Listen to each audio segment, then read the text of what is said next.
On certain nights, the ordinary world fractures without warning, and a man who only wanted to remain unseen finds himself forced into the center of a storm. In the glow of chandeliers and the hum of whispered deals, violence erupts, drawing him into a struggle that stretches far beyond one room or one battle. What follows is not just a fight for survival, but a collision of past and present, of hidden scars and ruthless ambition, all building toward a truth that will overturn everything you think you know about loyalty, love, and power. Stay with me until the end. And if this story captures you, remember to like, subscribe, and share in the comments where you're watching from and which moment leaves you holding your breath. Daniel Brooks was not the kind of man most people noticed when they walked into a room, and that was exactly how he wanted it. Tall, broad-shouldered, his skin dark and smooth, his hair cropped close, he looked like any other hard-working black man trying to make ends meet in a city that often looked past men like him. Dressed in a pressed waiter's uniform, carrying a tray of glasses, he blended seamlessly into the background of Leonard's, one of Manhattan's most exclusive restaurants, a place where millionaires and billionaires spent evenings over wine that cost more than his rent. No one in that dining room, not even his supervisor, knew that Daniel had once been someone else entirely, a man trained in the Navy to operate in shadows, to survive where others would not. He had buried that part of himself long ago, after cancer stole his wife and left him alone to raise their daughter Maya.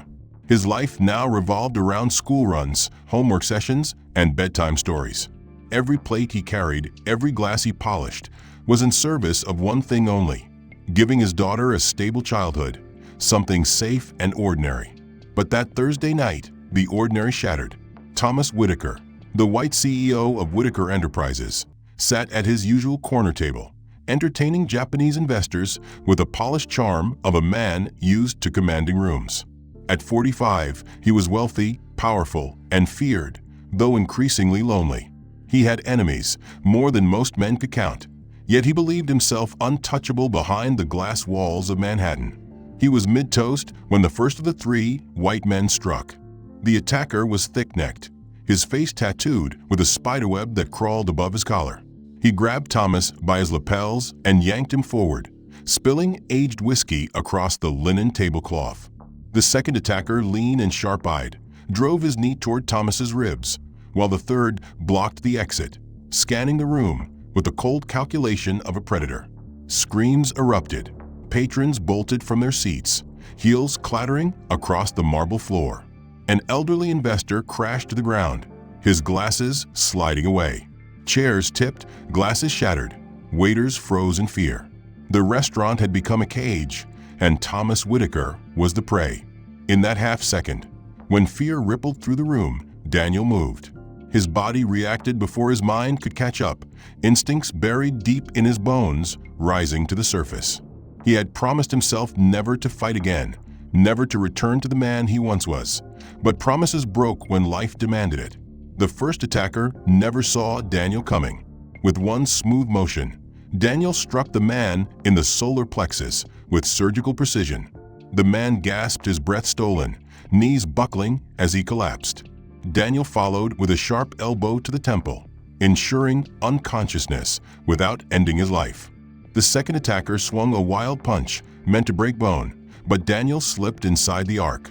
His hand clamped on the man's wrist, twisting with controlled force, and the attacker crumpled, body limp like a marionette with cut strings. The third man reached inside his jacket, his fingers brushing the handle of a blade or maybe a gun.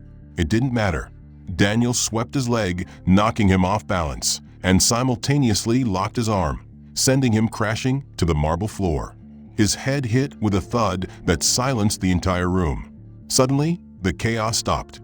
The only sound was the delicate tinkle of a wine glass still rolling across the floor. Three white men lay sprawled unconscious, while Thomas staggered backward, clutching his bleeding lip, eyes wide in disbelief. Rebecca Collins, Thomas's assistant, stood frozen, her chair toppled behind her. She stared at Daniel, memorizing the way he moved, the calm in his face, the way he seemed to carry invisible weight on his shoulders. The room was filled with whispers, some guests too shocked to move, others fumbling with their phones, recording the aftermath. Daniel did not pose, did not bask in glory. He adjusted his shirt, straightened his jacket, and stood quietly as if he had only cleared plates. Police sirens wailed outside, growing louder, until officers burst into the restaurant, guns drawn. They scanned the scene, 3 unconscious attackers, a shaken CEO, and a tall black waiter standing calmly nearby. Daniel answered their questions with the brevity of a soldier. No, he didn't know the men. Yes, he had intervened. No, he wasn't injured. Reporters pushed past the police, cameras flashing, voices shouting, desperate to capture the man who had just done the impossible. But Daniel turned his back to the chaos, requesting to give his statement in private. He slipped through the kitchen doors and into the night, determined to disappear once more into anonymity. Yet anonymity would not come.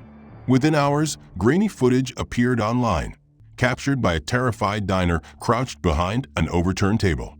It showed only Daniel's back, but his movements were unmistakable, fluid and lethal, controlled like a man trained for war. By morning, the video had millions of views.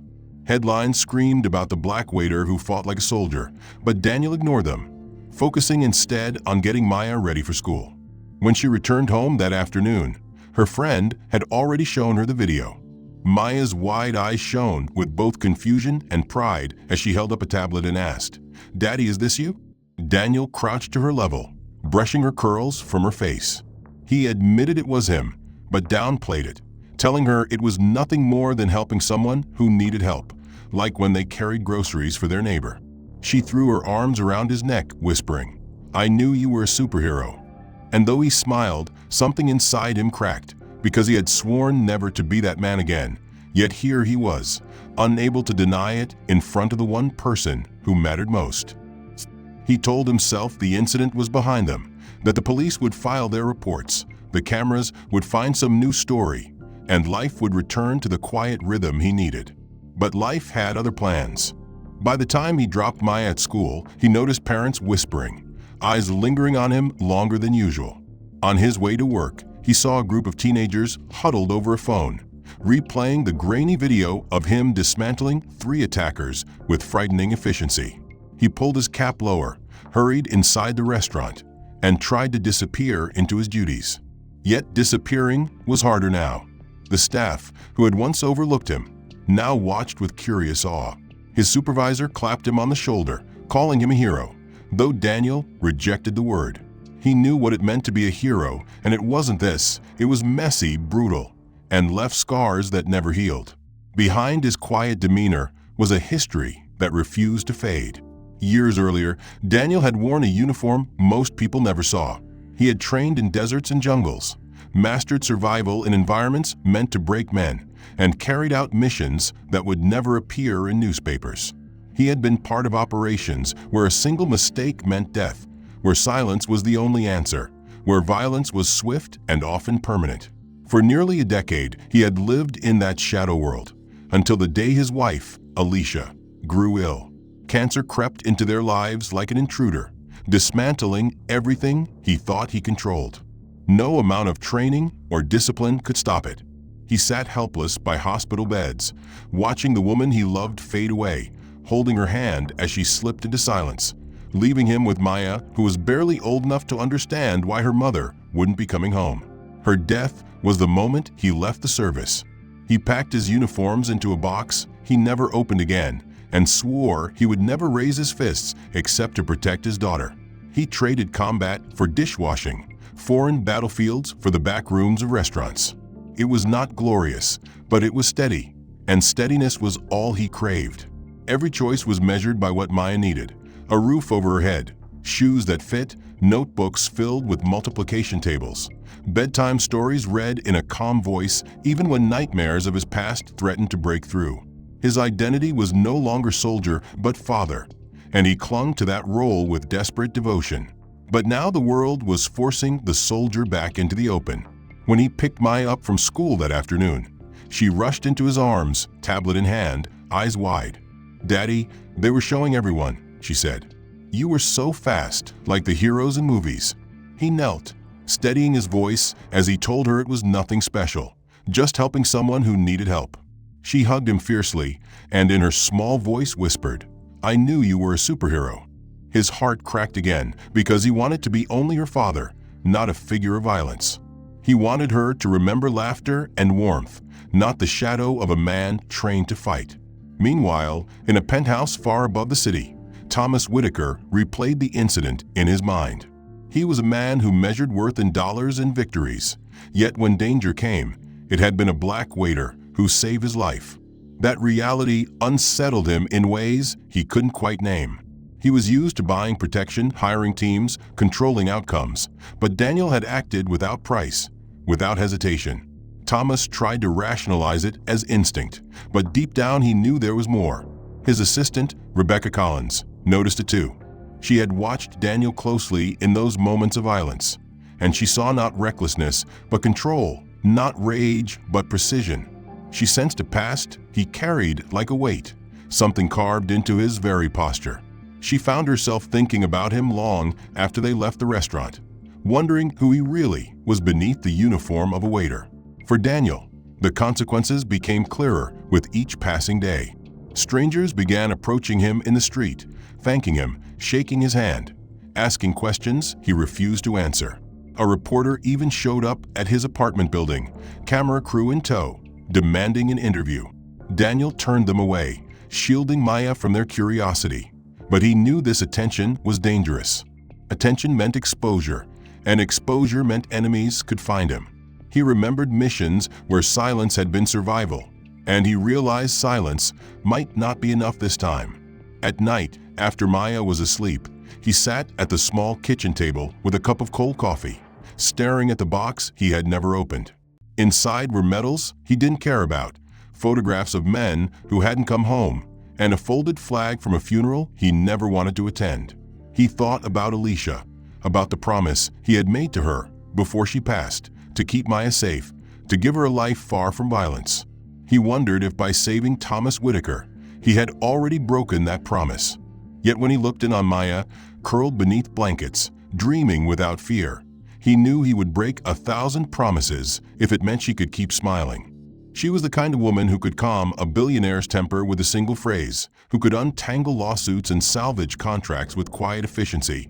Yet she was still the kind of woman security guards sometimes asked for identification when she entered buildings where she kept the schedules of men who owned half the skyline. Watching the footage of Daniel Brooks had unsettled her in ways she didn't expect. She had been there, shoved from her chair, eyes wide with fear as 3 men attacked her employer.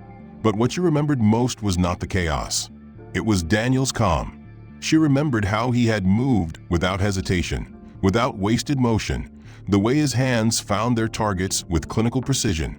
She remembered the quiet in his eyes, not rage or fear, but control, as though he had faced worse many times before. And she remembered the way he left, refusing the cameras, slipping into the night as though ashamed of the very heroism that had saved them. She couldn't stop thinking about him. Her life had been a long negotiation with fear. Her father had died of a heart attack when she was 7, leaving her mother to work 3 jobs just to keep them afloat. She grew up watching exhaustion carve lines into her mother's face, learning early that stability was more valuable than romance, that security was worth more than dreams. She had tried love once, with a banker named Marcus who promised her the world but delivered nothing except betrayal and a broken engagement. Since then, she had walled herself off, investing every ounce of tenderness into her work. She curated Thomas's life with the devotion of a caretaker tending fragile art. She answered his calls before he knew he needed her, arranged his days to give him breathing space, managed his moods like a scientist balancing volatile chemicals. Yet for all her control, she often went home to an empty apartment where the silence pressed in like a weight. Sometimes she read leadership manuals, sometimes romance novels she downloaded in secret, ashamed to admit she still wanted what she had convinced herself she no longer needed. Daniel had unsettled her because he carried the same kind of silence, but his silence was forged from violence and loss, not corporate burnout. She had seen enough to know he wasn't just a waiter. He carried himself with the architecture of training, with scars she couldn't see but could sense. In the days following the attack, Rebecca found herself scanning the restaurant each time she returned with Thomas, her eyes searching for him even though she told herself it was unnecessary. When she did see him, moving quietly in the background, carrying trays, polishing glasses, she noticed the way others now looked at him differently. Customers whispered, staff stared with curiosity, but Daniel acted as though nothing had changed. He avoided eye contact, kept his head down, and worked with the same discipline as before. Yet she noticed details others missed, how his eyes never stopped scanning the room, how he positioned himself near exits, how his hands never fully relaxed. It was the behavior of someone who had lived too long in danger to ever feel safe. Her thoughts of him became intrusive, slipping into quiet moments late at night when she should have been reviewing contracts or preparing for meetings. She found herself wondering about the girl he mentioned briefly to the police, the daughter he hurried home to. She imagined what kind of father he must be, patient yet protective, and felt something stir inside her she had buried years ago. It wasn't just admiration, it was recognition. She knew what it was to carry burdens silently, to move through the world invisible, to sacrifice for survival. He did it for his daughter. She did it for her own sense of worth. Thomas, meanwhile, could not stop replaying the incident in his mind either, though for very different reasons. He had always considered loyalty a commodity, protection something to be purchased. Yet Daniel had given both without asking for anything in return. That kind of loyalty couldn't be bought, and that unsettled Thomas, because it revealed a gap in his understanding of people. He began asking Rebecca questions about Daniel, questions she pretended to dismiss even as she stored every detail away. She wanted to know more too, but for reasons she didn't want to name.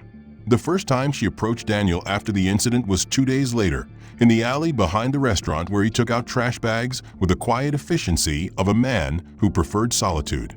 She hesitated, then spoke, her tone softer than usual. "Mr. Brooks," she began, and he turned, eyes cautious but not hostile. "I wanted to thank you properly. What you did that night, it wasn't just bravery. It was something else." He shook his head, wiping his hands on his apron. "No thanks necessary. I did what anyone would have done." She almost laughed at that because she knew better. Most men would have frozen or fled or fought with reckless violence. But he hadn't.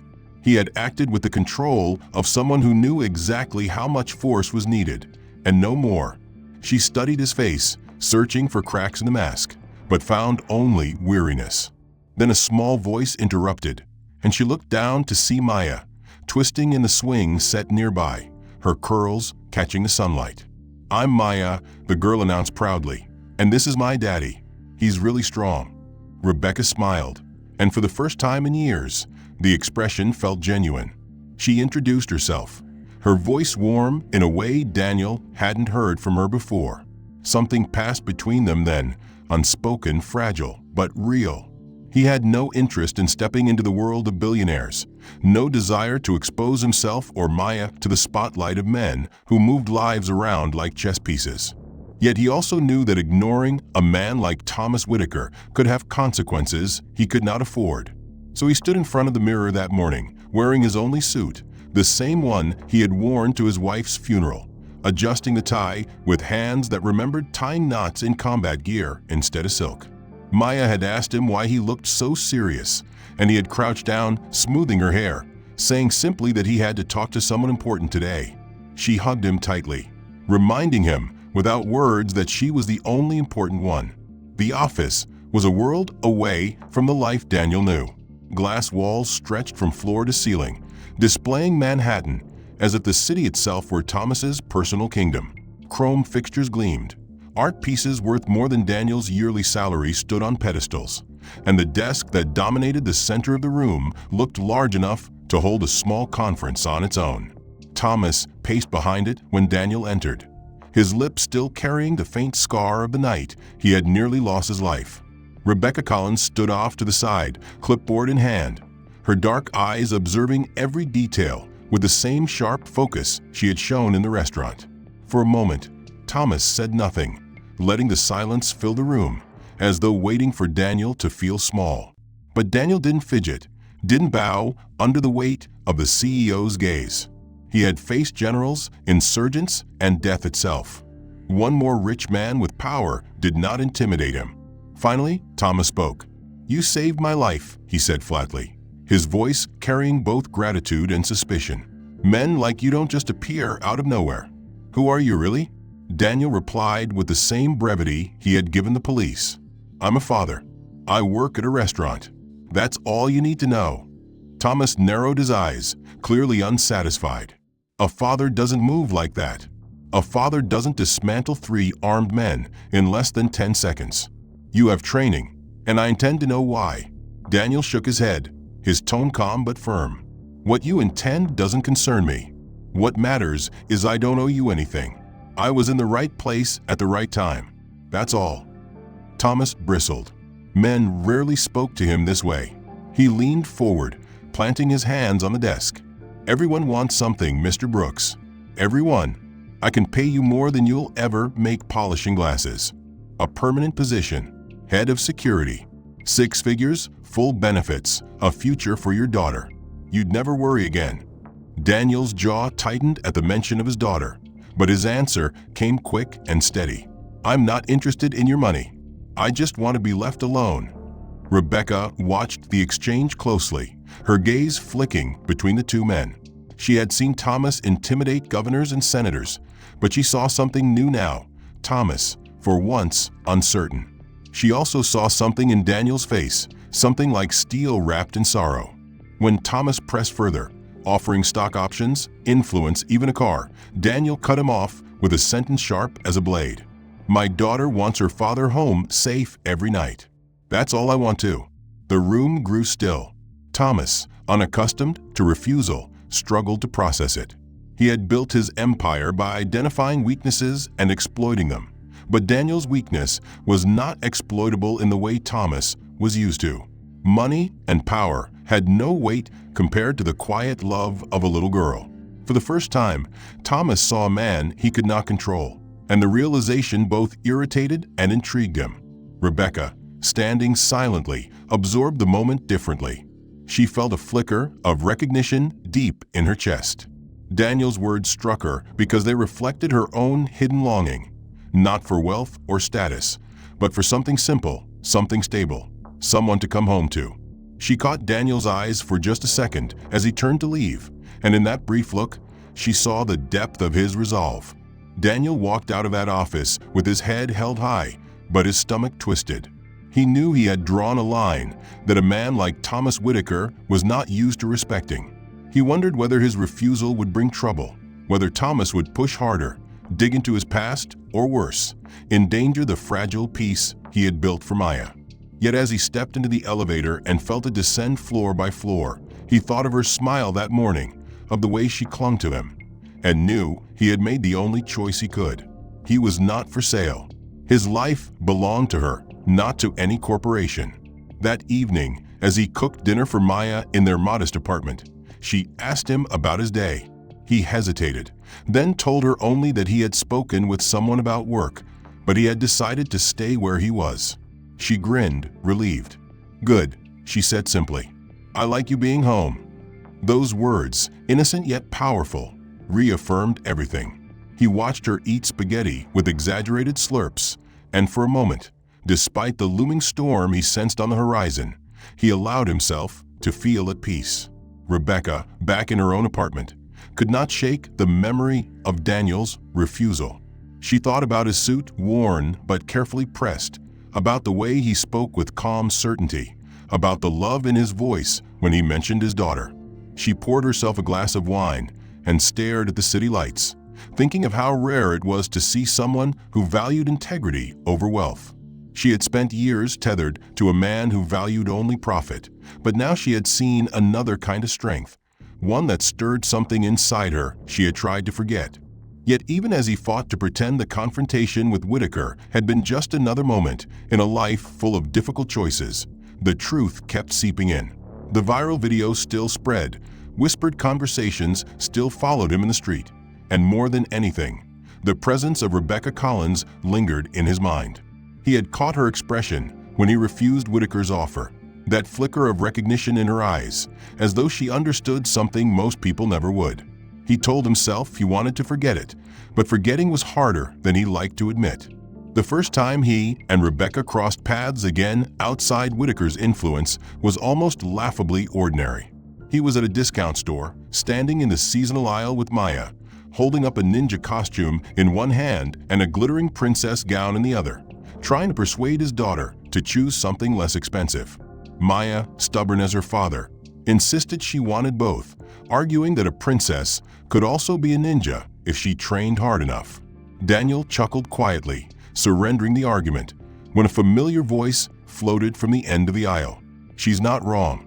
Princesses can do backflips if they want to." He turned and saw Rebecca, dressed not in her corporate grays, but in jeans and a soft sweater, holding a small basket of groceries. For a moment, Daniel almost didn't recognize her without the armor of professionalism. She looked younger, softer, but her eyes were the same, observant, sharp, curious. Maya lit up instantly, pointing and announcing, "That's the lady from the restaurant." Rebecca knelt, smiling warmly, introducing herself again as if the first time had not been in the middle of chaos. Daniel watched his daughter laugh and decided not to interfere. What began as chance encounters soon turned into deliberate ones. Rebecca found herself stopping by the restaurant during quieter hours, ostensibly to deliver documents for Thomas or check in on logistics, but always lingering just a little longer than necessary. She asked about Maya, about school, about Daniel's schedule, and he, though wary at first, answered. He found her presence unexpectedly easy, like a reprieve from the constant vigilance that marked his life. She never pressed too hard, never pried into details he didn't want to share, but when she listened fully. One evening, she stayed long enough to walk with him toward his apartment building. Maya, walking between them, held both their hands, swinging her arms with carefree delight. Daniel noticed how natural it felt, how Maya laughed more freely with Rebecca beside her, how Rebecca looked at his daughter with a tenderness she rarely revealed elsewhere. Rebecca, too, was surprised by the ease she felt. She had spent years hiding her softer edges, defining herself by competence and precision, by being the indispensable assistant who never faltered. Yet with Daniel and Maya, she didn't have to be perfect. She could be human. She told Daniel stories about her childhood, about her mother working herself to exhaustion, about the way she had built her life on the belief that security mattered more than anything else. To her surprise, Daniel didn't judge her, didn't pity her. He simply nodded, as if he understood the weight of loss and the drive for safety more than most people ever could. She saw in him a mirror of her own sacrifices, though his were made with fists and scars, while hers were made with schedules and silence. Meanwhile, Thomas grew restless. He had expected Daniel to reconsider, to come crawling back after realizing how much wealth was on the table. But Daniel had not returned, had not even responded to follow-up inquiries. Instead, Thomas found himself watching Rebecca more closely, noticing the subtle changes in her demeanor when Daniel's name surfaced. He didn't fully understand it yet, but he sensed something shifting beyond his control, and that unsettled him more than any hostile takeover. One Saturday afternoon, Rebecca appeared at Daniel's apartment building carrying a small box of books she claimed she was donating to Maya. They ended up in the playground behind the complex, Daniel pushing Maya on the swings while Rebecca sat nearby, laughing at the girls' jokes. Daniel watched them from the corner of his eye, the sight stirring something he hadn't let himself feel since Alicia's death. He had loved once, deeply, and losing that love had nearly destroyed him. He had convinced himself there was no room for another, that Maya was all he needed. Yet here was Rebecca, sliding quietly into their lives, not replacing what had been lost, but offering something new. He wasn't sure what to call it yet, but he knew it was dangerous to hope. Still, hope grew. He found himself looking forward to her visits, to the way she teased him about his cooking, to the way Maya ran into her arms with the kind of trust that children give only when they sense authenticity. Rebecca, for her part, discovered that Daniel's silences were not walls but invitations, that behind his quiet exterior was a man who had carried too much yet still managed to laugh when his daughter splashed spaghetti sauce across the table. She found herself staying later each time, sometimes long enough to help Maya with homework, sometimes long enough to sit with Daniel on the fire escape. The city lights flickering below as they shared stories neither had told anyone else. The bond between them deepened not with declarations, but with small gestures. A shared smile when Maya said something funny, a hand brushing against another's when passing dishes at dinner, a look exchanged across a playground, both knowing without speaking that something fragile but real was forming. For Daniel, it was terrifying. For Rebecca, it was liberating. For Maya, it was natural. She had already begun weaving Rebecca into the fabric of their lives with the innocent determination of a child who sensed what adults were too cautious to admit. Daniel's instincts told him this was not random curiosity, not the lingering attention of people who had seen the viral video, but something darker, something deliberate. He had been hunted before, and the patterns were unmistakable. He tried to keep it from Maya, shielding her with cheerful routines, school drop-offs, bedtime stories, and Saturday soccer games. But his vigilance increased. He varied their routes, left decoys, checked locks 3 times each night. And though Maya never knew why, she began to sense the tension in his shoulders. Meanwhile, Thomas Whitaker felt the pressure of enemies circling. The failed attack at the restaurant had not been random violence. Investigators discovered ties between the 3 men and a rival corporation Thomas had crushed in a hostile takeover years before. The patriarch of that family business had taken his own life after losing everything, and his sons had sworn revenge. For years, Thomas had dismissed threats as background noise, but the restaurant incident made one truth unavoidable. His enemies were escalating. He doubled his official security, hiring more men, installing more cameras, surrounding himself with protection. Yet deep down he knew these measures were hollow. His wealth could buy guards, but it could not buy the kind of instincts that had saved him that night. The memory of Daniel's refusal haunted him, and though his pride burned, his fear was greater. Rebecca saw the strain on both men. She worked closer than ever with Thomas, watching his paranoia grow with each passing week. He barked orders, demanded surveillance updates, canceled public appearances, and yet despite all of it, he remained unsettled. She also continued to see Daniel, sometimes intentionally, sometimes by chance, and she noticed his eyes scanning constantly, his silences heavier, his laugh rarer. She pieced the 2 puzzles together, realizing that both men, one wealthy, one working class, one white, one black, were being drawn toward the same storm whether they wanted it or not. The next attack proved her right. 3 weeks after the restaurant incident, a sniper's bullet tore through the glass of Thomas's office window, shattering a painting and embedding itself into the wall just above his chair. By pure chance, Thomas had been in the restroom at that moment, washing his hands, and returned to find his office in ruins, his staff screaming, his guards scrambling in confusion. Investigators combed the building, but found only a single message scratched into the metal of a roof access door. "This isn't over." The words chilled Thomas more than the bullet. He called Rebecca into his office, his hands shaking, his voice stripped of its usual arrogance. "Get him," he said. "Get Brooks. I don't care how. I need him." Rebecca did not argue. That evening she found Daniel waiting outside Maya's school, the girl rushing into his arms, and once Maya was safely inside the apartment, Rebecca stepped closer. Her expression was tight, her voice urgent. There was another attack, this time at the office. Thomas survived by accident, but it won't be the same next time. He wants you. He needs you. Daniel's face hardened. "I told him I'm not for sale." Rebecca shook her head. "This isn't about money anymore. These people won't stop. They're escalating, and next time they won't just come for him. They'll come for anyone close to him. They'll come for me. They'll come for Maya." The mention of his daughter's name made Daniel's blood run cold. He wanted to shut the door, to shield Maya from a conversation, to pretend they could still live quietly. But deep down, he knew Rebecca was right. He had seen escalation before, had studied it in military briefings, had lived through it in villages where grudges became wars. Each failure only fueled desperation, and desperation made enemies reckless. If they could not get to Thomas directly, they would target those around him. That meant Rebecca. That meant Maya. He clenched his fists, the promise to his late wife echoing in his mind, the vow to keep their daughter far from violence. Yet promises were worthless if the world forced his hand. Later that night, long after Maya had fallen asleep with her stuffed animals tucked around her, Daniel sat on the fire escape staring at the city lights.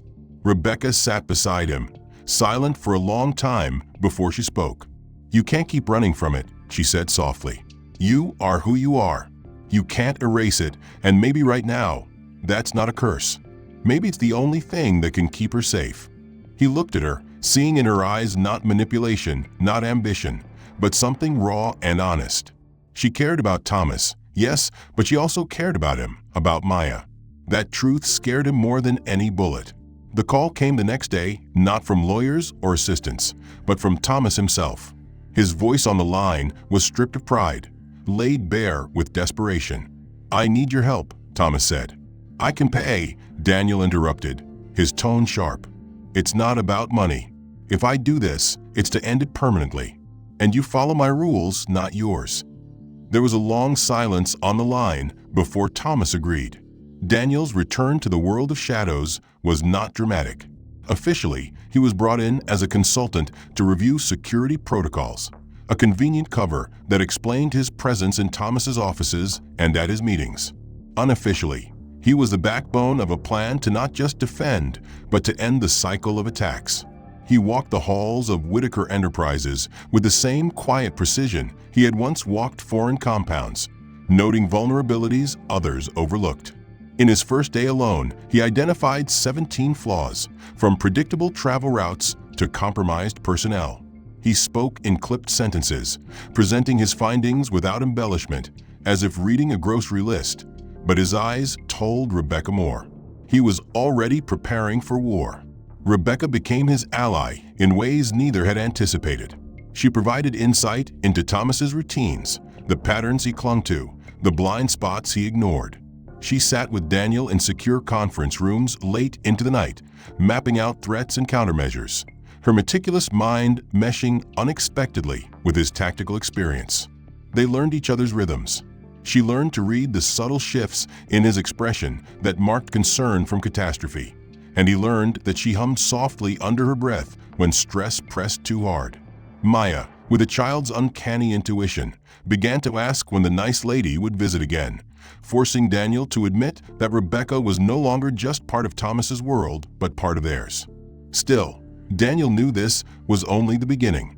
He recognized the pattern: enemies escalating, testing, probing, until the final strike. He had agreed to fight because he saw no other way, but in his heart he understood one truth: this would not end with surveillance reports or fortified doors. It would end only when he forced it to, when he drew the enemy out on his terms, and when he used every skill he had tried to bury to make sure the danger never touched his daughter again.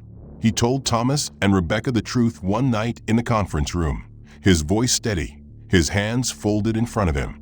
"If we keep reacting, we lose. The only way to end this is to make them come to us, on ground we control, on terms we decide." Thomas had flinched at the bluntness, unused to being spoken to with such authority, but Rebecca had leaned forward, her eyes locked on Daniel's, silently urging him to continue. He laid out the plan with the clarity of a soldier who had run operations like this before. They would stage a board meeting at Thomas's estate in Westchester, leak the information through channels they knew were compromised, scale back visible security just enough to look vulnerable but not suspicious, and then wait. It was bait, simple and dangerous, but effective. The days leading up to the operation were tense. Daniel insisted on moving Maya out of the city entirely, sending her to stay with Mrs. Chen's sister in New Jersey. He told Maya it was just for one night, that he had important work to do, and she hugged him with the solemn understanding of a child who sensed more than she was told. Her small arms around his neck reminded him why he could not fail. Meanwhile, at the estate, Daniel oversaw every detail personally. He walked the grounds at night, memorizing every blind spot, every corner where an ambush could occur, every hallway that could be turned into a choke point. He positioned cameras, reinforced doors, and mapped escape routes, though he prayed they would not be needed. Thomas paced like a caged animal, unused to the role of bait, while Rebecca remained calm on the surface, but clenched her phone so tightly her knuckles whitened. Daniel watched them both, weighing the risks not just to their lives, but to Maya's future if he failed. The night of the trap arrived under a moonless sky. The estate, normally a monument to wealth and security, felt like a stage set for violence. Inside the study, Thomas wore a suit though no board members would come. Rebecca sat with her laptop open though she would not be sending emails, and Daniel monitored the feeds on a bank of screens he had set up, each showing different angles of the grounds. Hours passed in silence, broken only by Thomas's restless pacing and the occasional hum from Rebecca as she worked to steady her nerves. Daniel sat motionless, his eyes scanning, waiting, every muscle ready. At 2 in the morning, they came. 7 figures moved through the grounds with the discipline of trained soldiers, their formation tight, their hand signals precise. Daniel recognized the patterns instantly. These were not amateurs, not hired thugs, but professionals. Leading them was a man he knew by reputation, if not by face. Kane, a scarred former contractor who had once worked for Whitaker's own company before being fired for selling secrets. Now he was back, his vendetta sharpened by betrayal, his eyes cold with purpose. Daniel's plan began to unfold. He had locked down certain corridors while leaving others open, guiding the intruders toward the east wing, where he had prepared his defenses. He handed Rebecca a secure phone, leaned close enough for her to hear his whisper, and said, "Stay with him. Lock the safe room. Don't open it for anyone but me, and only when I give the code word." She nodded, her eyes wide but determined, and in a moment of impulsive courage, she touched his hand and whispered, "Be careful." He gave her a small squeeze before slipping into the darkness. The first 2 attackers never saw him. Moving like a shadow, Daniel struck from behind, dropping one with a chokehold and the other with a precise strike to the temple. Their bodies were left unconscious but breathing, hidden in the shadows as he moved on. The third caught a glimpse of movement and shouted, breaking the silence, and chaos erupted. Gunfire cracked, muzzle flashes strobing through the hallways as Daniel dove behind cover, moving with liquid efficiency. He used the architecture of the estate as a weapon, slamming doors into faces, using staircases for gravity-assisted takedowns, even wielding a decorative sword from Thomas's collection to disarm one man.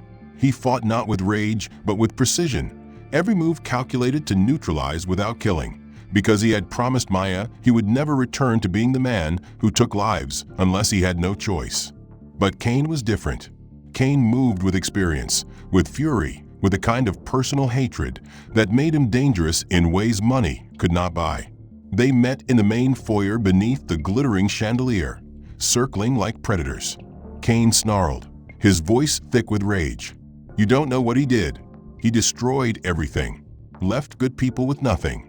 Daniel, his breathing steady despite bruised ribs and a shallow knife wound, replied evenly, "Killing won't fix it. You're just becoming what you hate." Kane attacked, and the fight was brutal. They crashed through furniture, their strikes heavy and unrelenting, each testing the other, each refusing to yield.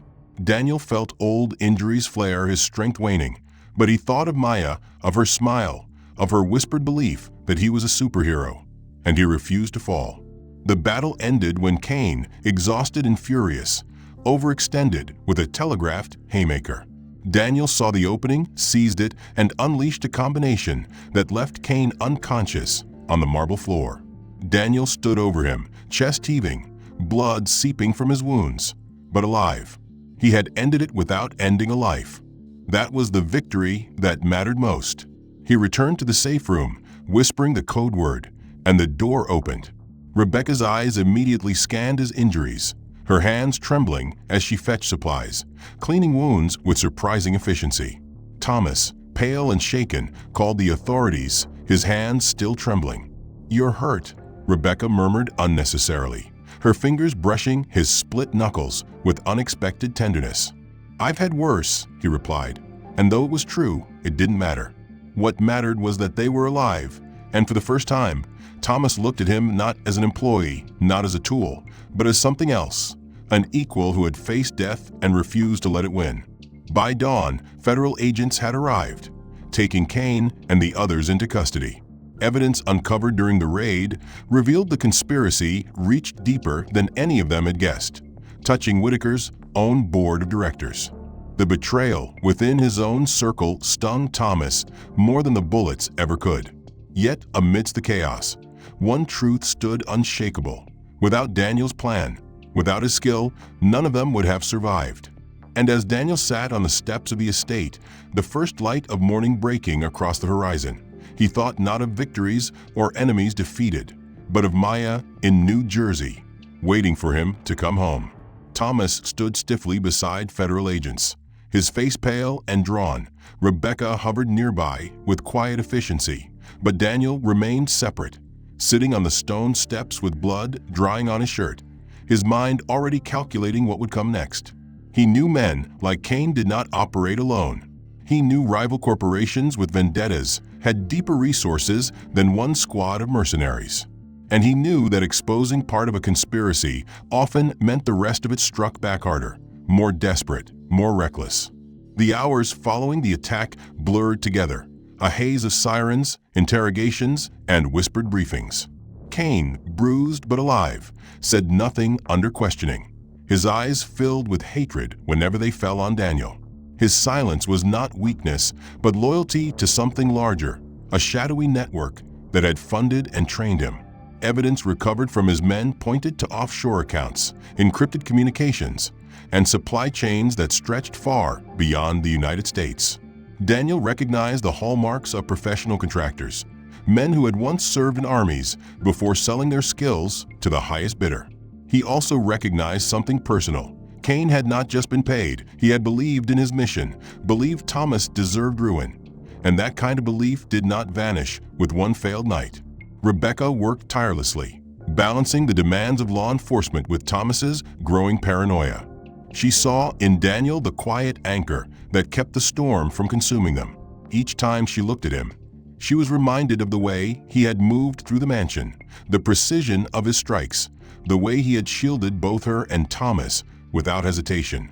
When she cleaned his wounds, she felt her hands trembling not from fear, but from the weight of unspoken emotion. Daniel deflected her concern with short answers, but she noticed how his eyes softened when Maya's name was mentioned, how his shoulders eased when he spoke of going home to her. Thomas, for all his arrogance, finally admitted to himself that his empire was under siege in ways money could not buy him out of. He had seen men fall to Daniel's skill, had seen his own life preserved not by wealth, but by the choices of a black single father who had refused to be bought. It unsettled him, humbled him, and though he would not say it aloud, it changed him. He began asking questions about his own board, about who might have leaked the estate's vulnerabilities, about which of his trusted circle had betrayed him. Daniel watched him wrestle with the realization that betrayal often comes not from enemies outside, but from allies within. The battle in the dark had not ended when Cain fell. It had simply shifted. For the next week, Daniel immersed himself in strengthening defenses, working long nights with Rebecca to map out contingency plans, training Whitaker's security staff with the same ruthless clarity he had once trained fellow soldiers. He insisted on unpredictability, no fixed routes, no routines, no complacency. The staff resented his bluntness, but they obeyed because his presence carried the authority of survival. Rebecca supported him, smoothing over Whitaker's frustrations when Daniel pushed too hard, translating his terse commands into language the staff could accept. Their partnership deepened, not just professional but personal, as hours spent in tense planning turned into moments of shared understanding. But the enemies were not idle. Another attempt came swiftly, an attempted bombing in the parking garage beneath Whitaker Enterprises. Daniel's insistence on varying schedules saved lives, as Thomas had been rerouted to another exit moments before the devices were discovered. The attackers were captured, silent professionals with military-grade equipment, and their silence spoke volumes. Daniel knew the escalation pattern. He had lived it before in foreign conflicts, where insurgents struck harder after each failure. He told Thomas and Rebecca the truth one night, his voice low but resolute. They will not stop until they succeed or until someone ends it on our terms. The next strike will be bigger. They may not just come for you anymore. They'll go after what you care about. His eyes flicked toward Rebecca, then darkened at the thought of Maya. That night, alone in his apartment, Daniel tucked Maya into bed and sat watching her breathe. She stirred in her sleep, murmuring about superheroes, and he felt the crushing weight of his promise to Alicia. He had sworn to keep their daughter far from violence, yet violence had found them anyway. He closed his eyes, pressing his forehead against the window pane, and admitted the truth he had resisted. He could not escape who he was. His past was not erased, it was a weapon, and now it was the only thing that could keep Maya safe. When Rebecca visited the next day, bringing homework supplies for Maya under the pretense of a friendly drop-in, Daniel found himself speaking openly in ways he hadn't since Alicia's death. He told her fragments of his past, missions in deserts where silence was survival, nights spent waiting for dawn with nothing but fear for company, the helplessness of holding his wife's hand as life slipped away. Rebecca listened without judgment, her hand resting lightly on his arm, her eyes filled with a recognition that made him feel less alone. For the first time in years, Daniel allowed himself to believe he did not have to carry the burden entirely by himself. The decisive trap had shown them the shape of the enemy, but the battle in the dark had only begun. Daniel knew he would have to push further, to confront not just mercenaries, but the corrupt board members feeding them information. He knew that his role was no longer temporary. He was bound to this fight not because of money, not because of loyalty to Thomas, but because the threat now stretched toward the people he loved. Rebecca saw it too, and though she feared the danger, she chose to stand beside him, unwilling to let him face it alone. Yet through that constant vigilance, a new rhythm began to emerge, one that included Rebecca Collins in ways Daniel had never expected. She had become more than Thomas's assistant, more than the careful woman who kept billion-dollar deals afloat. She had become part of their orbit, slipping into evenings with casual excuses that quickly stopped needing explanations. Sometimes she arrived with groceries, sometimes with books for Maya, sometimes with nothing at all except her presence, and Daniel realized slowly that he no longer minded. Trust had never come easily to him.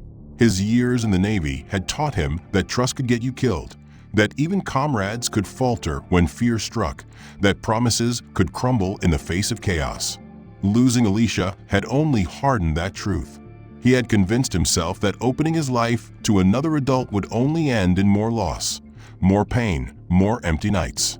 But Rebecca's presence chipped away at that wall brick by brick. She didn't demand explanations for his silences, didn't flinch when his nightmares woke him drenched in sweat, didn't recoil from the scars on his body or the shadows in his eyes. She simply stayed. Sometimes she stayed long enough to help Maya with her homework, leaning over math problems with patience Daniel lacked. Sometimes she stayed long enough to share coffee on the fire escape with Daniel, the two of them speaking little, the city humming beneath their feet. And sometimes she stayed until Maya fell asleep, her small body curled on the couch between them, as though she instinctively understood that something important was forming.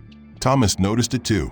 At first he dismissed it, absorbed as always in his corporate battles and the unraveling conspiracy within his board of directors.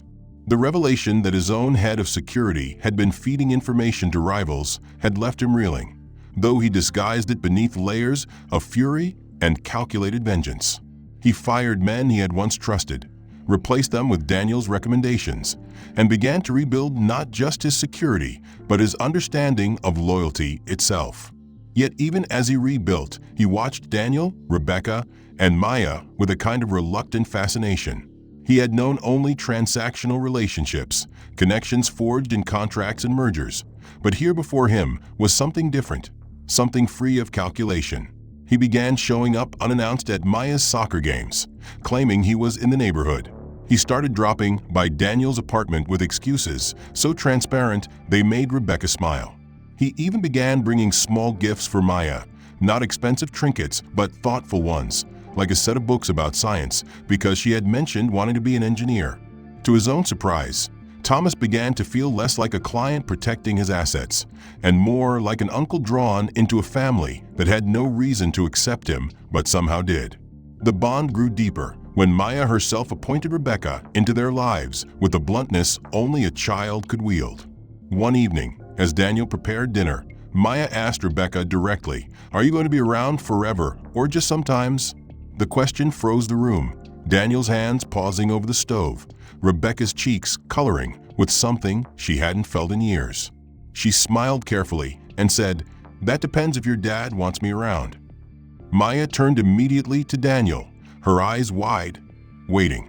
Daniel felt the weight of the moment, the ghost of Alicia whispering in the back of his mind, the promise he had made to protect their daughter above all else. But when he looked at Rebecca, at the steady patience in her eyes, at the warmth she had already given Maya, he realized the answer had already been written in the small routines they had formed. He nodded once, quietly but firmly, and Maya squealed with joy, announcing, "Then you're family now." Rebecca laughed through tears, and Daniel allowed himself the rare luxury of smiling without reserve. Still, danger lingered, and Daniel never let himself forget it.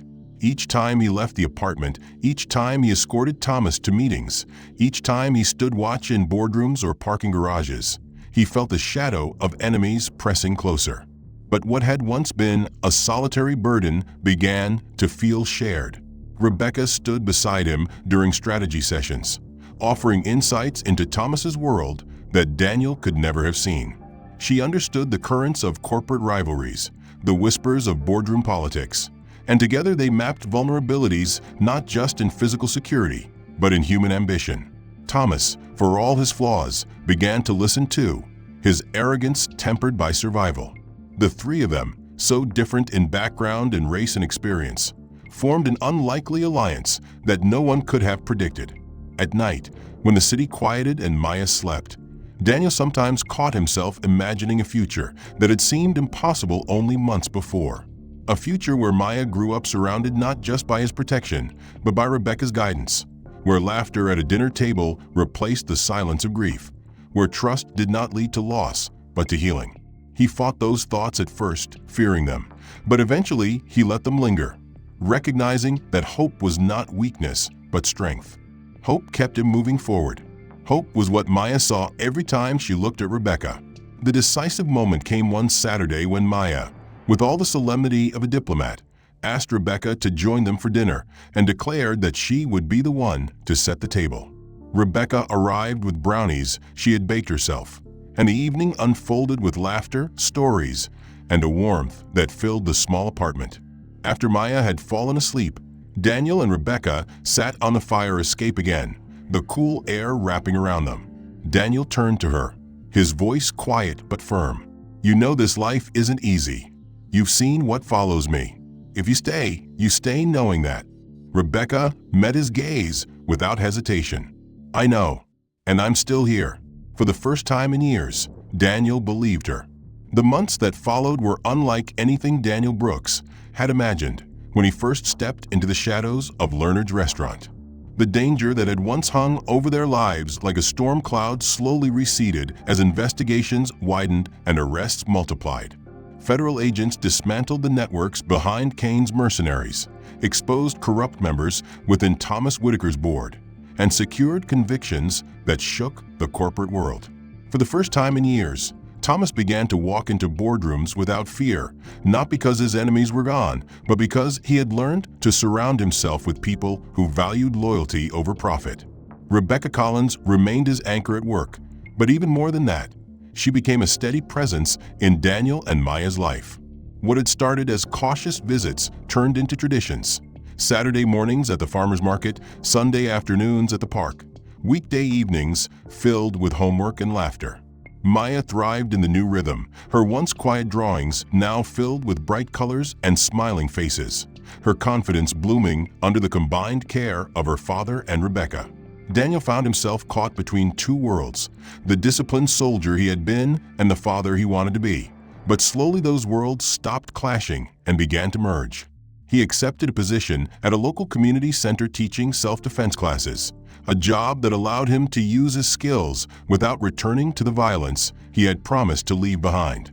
The work gave him purpose, and the steady paycheck gave him stability, but more importantly, it gave him peace.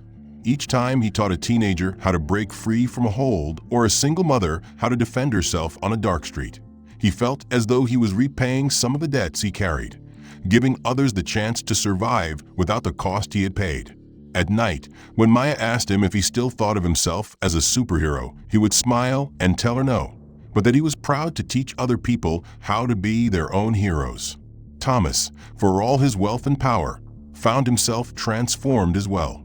He started showing up not as a CEO in a tailored suit, but as Uncle Thomas carrying pizza for movie nights or awkwardly clapping at Maya's school recitals. For the first time in his life, he experienced relationships not built on contracts or calculations, but on simple human connection.